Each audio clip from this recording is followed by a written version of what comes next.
semuanya, ini saya akan mempresentasikan tentang apresiasi turunan menggunakan metode merik. Jadi dasar metode ini adalah ekspansi data Taylor, di mana kita memotong data tersebut untuk mendapatkan rumus turunan yang bisa dikerjakan oleh komputer. Tapi perlu kita ingat bahwa pemotongan ini menimbulkan gate transaction, dan komputer itu berisiko mengalami gate turn off atau pembulatan. Untuk implementasiannya, kita menggunakan bahasa Python dan library NumPy dan matplotlib. Dalam potongan kode ini, kita membuat fungsi utilitas bernama hitung_galat untuk membandingkan seberapa jauh nilai aproksimasi kita dengan nilai eksaknya. Di fungsi itu menggunakan np.abs untuk mendapatkan selisih absolut yang nantinya akan kita gunakan untuk memvisualisasikan grafik konvergensi pada eksperimen selanjutnya. Kemudian kita masuk ke dalam skema beda hingga. Jadi gagasan utamanya adalah mengikuti turunan kontinu menjadi perbedaan nilai fungsi pada titik-titik diskrit.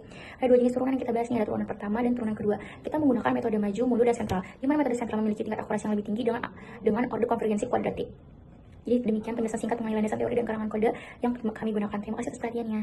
Pada materi ini kita membahas diferensi numerik, yaitu cara menghampiri turunan suatu fungsi menggunakan data diskrit. Terdapat 3 metode utama untuk turunan pertama. Pertama, beda maju atau forward difference yang menggunakan titik X dan X plus H. Metode ini paling sederhana tapi memiliki gaut yang cukup besar karena hanya melihat ke satu arah. Kedua, beda mundur atau backward difference yang menggunakan titik X dan X min H. Metode ini mirip dengan beda maju tapi melihat ke arah sebelumnya, sehingga sering digunakan pada data real time. Ketiga, beda central atau central difference yang menggunakan titik di depan dan belakang, yaitu X plus H dan X min H. Metode ini lebih akurat karena kesalahan dari kedua sisi saling meniadakan sehingga memiliki gaut yang lebih kecil. Selain itu, diferensi numerik juga dapat digunakan untuk menghitung turunan kedua yang menggambarkan perubahan laju dari turunan pertama.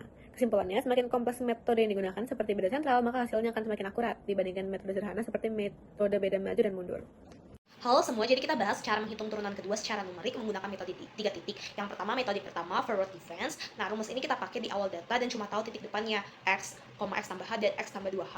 Nah, ini cocok untuk menganalisis awal sebuah grafik dan tren ke depannya. Baru metode kedua itu adalah backward difference. Kalau misalnya ini kita gunakan di ujung akhir data dan punya riwayat titik sebelumnya X kurang H dan X kurang 2H. Biasanya dipakai untuk mengevaluasi batas akhir sebuah domain. Sedangkan metode 3 yang sentral itu adalah rumus yang paling stabil dan akurat karena membandingkan sisi kiri dan kanan secara seimbang, X kurang H dan X tambah H. Mungkin itu saja, jadi pilih metodenya sesuai Inti dari metode ini adalah cara cerdas untuk meningkatkan order ketelitian skema numerik tanpa harus menurunkan rumus baru yang rumit.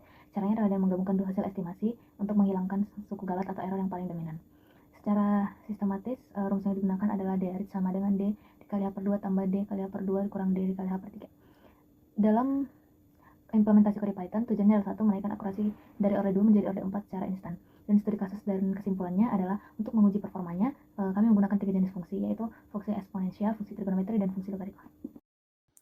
Selanjutnya, saya akan menjelaskan eksperimen turunan pertama dan turunan kedua sekaligus menampilkan demo dari notebook yang telah kami buat. Nah, pada notebook ini, kami menghitung turunan numerik menggunakan 3 metode, yaitu forward difference, backward difference, dan central difference, kemudian membandingkannya dengan turunan eksak untuk melihat tingkat errornya. Nah, pada bagian 7.6, pertama, untuk turunan pertama, kami menggunakan fungsi uji yaitu fx sama dengan f pangkat x pada titik x0 sama dengan 0,5. Nah, pada bagian coding, kami mendefinisikan 3 fungsi utama. Yang pertama ada fungsi forward menggunakan titik x dan x plus h sehingga hanya melihat ke arah depan. Lalu yang kedua ada fungsi backward menggunakan titik x dan x min h sehingga melihat ke arah belakang. Sedangkan fungsi sentral menggunakan 2 titik sekaligus yaitu x plus h dan x min h sehingga hasilnya lebih seimbang.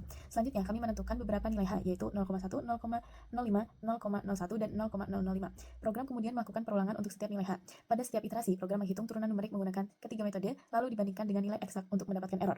Hasil error tersebut disimpan dan divisualisasikan dalam bentuk grafik. Nah, pada grafik ini sumbu horizontal menunjukkan nilai H, sedangkan sumbu vertikal menunjukkan besar error. Nah, terlihat bahwa semakin kecil nilai H, semakin error juga, maka error juga semakin kecil. Nah, selain itu, garis central difference berada paling bawah dibandingkan forward dan backward yang berarti memiliki error paling kecil. Nah, hal ini itu menunjukkan bahwa metode central difference adalah metode yang paling akurat karena menggunakan dua sisi dalam perhitungan dan memiliki order galat yang lebih tinggi. Selanjutnya, kami melakukan eksperimen untuk turunan kedua. Nah, pada bagian ini struktur codingannya hampir sama, tetapi menggunakan rumus yang melibatkan 3 titik. Yang pertama ada fungsi second forward menggunakan titik x, x plus h dan x plus 2h. Yang kedua ada fungsi second backward menggunakan titik x, x min h dan x min 2h. Sedangkan yang ketiga itu fungsi second central menggunakan titik x min h, x dan x plus h. Program kembali melakukan perulangan untuk setiap nilai h, menghitung turunan kedua secara numerik, lalu dibandingkan dengan nilai eksak untuk mendapatkan error. Hasilnya kemudian ditampilkan dalam bentuk grafik. Pada grafik turunan kedua ini terlihat pola yang hampir sama dengan turunan pertama. Metode central difference kembali menghasilkan error paling kecil dan paling stabil, sedangkan metode forward dan backward memiliki error yang paling besar, terutama saat nilai H semakin besar. Nah, selain itu, error cenderung menurun ketika nilai H itu diperkecil, meskipun tidak selalu stabil karena adanya kesalahan pembulatan dari komputer. Nah, dari kedua eksperimen ini dapat disimpulkan bahwa metode central difference merupakan metode yang paling akurat, baik untuk turunan pertama maupun turunan kedua. Hal ini itu karena metode ini menggunakan dua sisi dalam perhitungan, sehingga mampu mengurangi error secara lebih efektif dibandingkan metode lainnya. Selain itu, pemilihan nilai H juga sangat berpengaruh terhadap hasil perhitungannya.